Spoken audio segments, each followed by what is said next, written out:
जोफाना यो सिस्नो पनि टिप्नु पर्छ गीत पनि गाउनु पर्छ के छोरी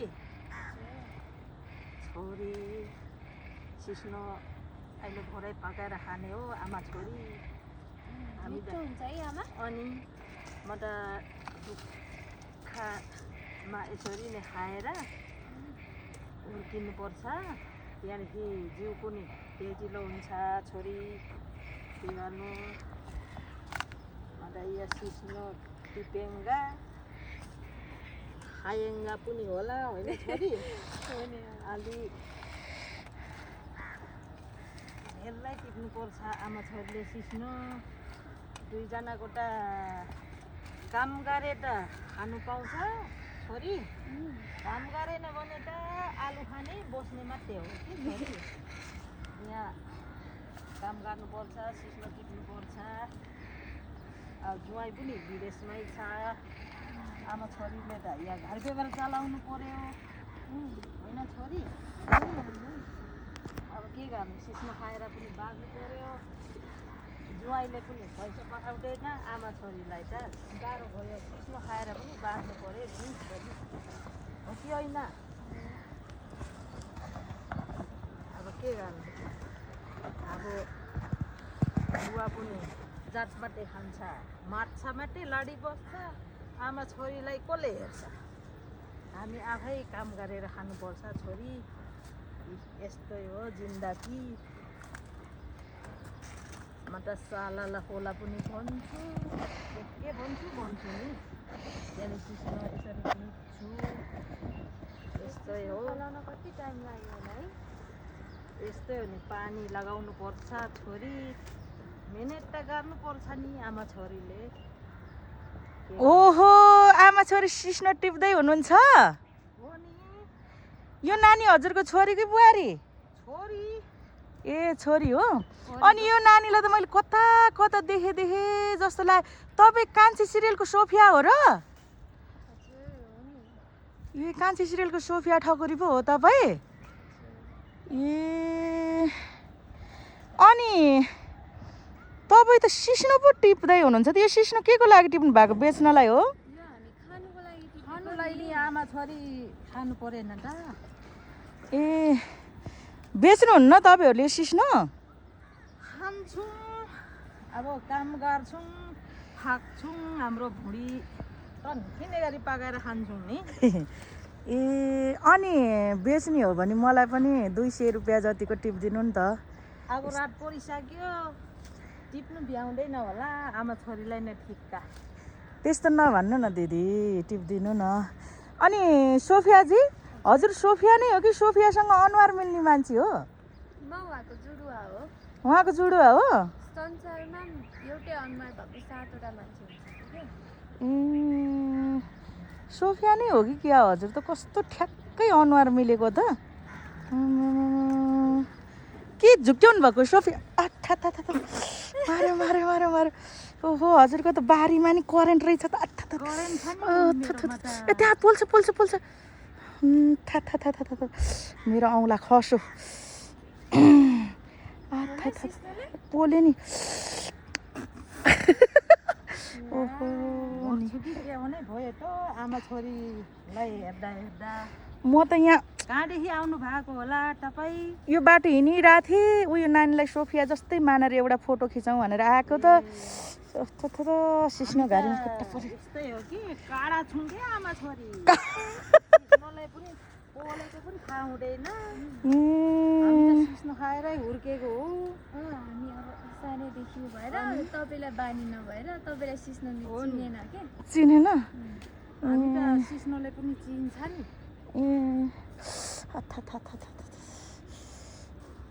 बाउको बिहे देखादिया रे सिस्ना ने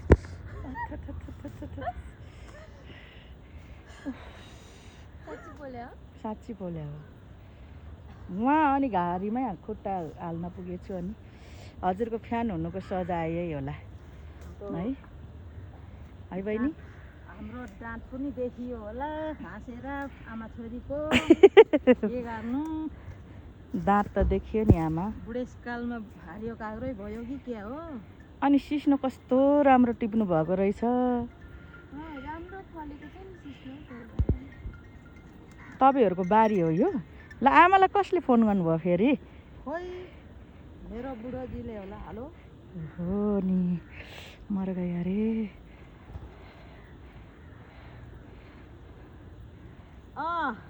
यो रात परिसकेको छ टिप्छु नि। सिस्नो टिप्ने अर्डर आयो कि आमा फेरि? हुन्छ।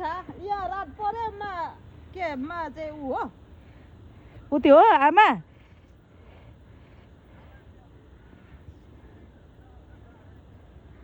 हजुरले टिप्नु न, बिचरा आमालाई गाह्रो भएछ सोफियाजी। हजुर चाहिँ टिप्नुहुन्न? आमाले टिपेको मिठो हुन्छ के? हजुर। अनि हजुरले पनि टिपेर यसो मलाई पनि 100 रुपियाँको जति कसरी हो नि यो किलोको कसरी? परिसक्यो। कस्तो राम्रो बारी रहेछ नि हजुरहरूको त। मान्छे राम्रो, बारी पनि राम्रो। मान्छे राम्रो। सिस्नोको अर्डर आएको हो आमा? सिस्नोको अर्डर आएको हो। तर करेन्ट लाग्ने ऊ रहेछ। नानी हजुरसँग 2-4 कुरा गर्न मिल्छ? हजुर भन्नुहोस् न। अनि के छ हजुरको अवस्था कस्तो छ? यस्तो आमा छोरीले दुःख गरेर सिस्नो टिपेर बेच्नु हुँदो रहेछ। घरमा आर्थिक अवस्था कस्तो छ, के छ यसो भन्न मिल्छ? आर्थिक अवस्था त के हुनु, यस्तै गरेर खाइरहेको छन्, बाँचिराखेकै छन्। र गाह्रो नि भएको छैन। ठिकै आमा छोरीलाई खान पुगेछ, लाउन पुगेछ, बस्न पुगेछ। खाना लाउन बस्न पुगेछ? ए कहाँ बस्नुहुन्छ नि नानी? ए झुप्रो घरमा। ए अनि यो रुख चाहिँ के को नानी? यता पछाडिको नरिवलको हो? ऊ त्यो ठुलो सुपारीको हो? खजुरको हो। त्यही खजुरको। ए खजुरको। खजुरको हो। खजुर खेती पनि गर्नुहुन्छ हजुरहरूले? अलि धेरै होइन। ए अलिअलि गर्नुहुन्छ? भरि नलायो। ए आमा छोरी भएर सिस्नो टिपेर। आमा छोरी सिस्नो टिपेको हो। अनि छोरीले टिपे हुन्थ्यो नि, आमाको ढाड दुखी होला। खोइ म त 100 वर्ष पुगेको, छोरी टिप्नु मान्दैन, के गर्ने होला। किन नमानेको छोरी? हजुरले आमालाई सहयोग गर्नु पर्दैन? मैले टिप्यो भने फेरि बिग्रेला भनेर नि। कहाँ बिग्रिन्छ त अनि? बिग्रिन्छ नि, त्यो उम्रिन्छ फेरि। मैले तलै जरैबाट टिप्दियो भने। हो र? जरैबाट टिपे नि राम्रै हुन्छ होला त। छोरी यता आऊ। कस्तो राम्री कि हजुर त। आमामामामा व्यस्त आमा छोरी हेर्नु न दुईजना। आमा छोरी यस्तै हो। हाम्रो जिन्दगी चलाउने नै यसरी नै हो। आमा छोरीले सिस्नो टिप्दै है। अनि सिस्नो टिप्ने हो, खाने हो, त्यहाँदेखि लामपासारो हुने हो। जाडो महिनामा तातो खाने हो। तातो सुप खाने। जाडो महिना त के भन्नु, आज फागुन भइसक्यो। जाडो महिनामा यसरी सिस्नो जाडै छ पकाउने नि, हो, बिहान बेलुका खाने जाडै हो, छ। त्यहाँदेखि आमा छोरी लामपासारो। हाम्रोतिर त जाडै छ है। अनि हाम्रो ए त लेक पर्छ नि त। लेक पर्छ? ए आमा छोरी लेकमा पनि यत्रो विकास भइसकेको छ, यत्रो बिल्डिङहरू बनिसकेछ त आमा। हामी अलिक विकसित ठाउँ। ए यो चाहिँ हाम्रो पुर्खाकैदेखिको, हजुर पुर्खादेखिकै गर्दै आएको ऊ हो कि, त्यही भएर हामीले पनि फलो गरेको, अघि बढाएको। ए तपाईँहरूको यो खेती गर्ने चाहिँ पहिलादेखि नै हो? कति वर्ष भयो यहाँ खेती लाउनु? त हामीले पनि यहाँ बनाउँथ्यौँ नि। हाम्रो त पुग्यो नि, अब माने 100 वर्ष पुग्यो नि। 100 वर्षभन्दा अगाडिदेखिको हो।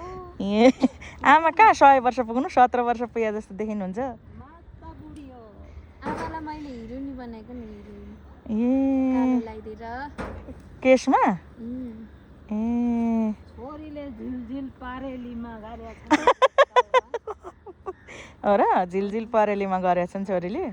कस्तो राम्रो यहाँ त केराको रुखहरू रहेछ। ओहो स्वर्गै जस्तो ठाउँ। आमा छोरीलाई गाउँघरमा भनेको छुट्टै मजा हुन्छ कि है आमा? हो है आमा? हो नि। अब यस्तो सिस्नो खानु पाउँछ।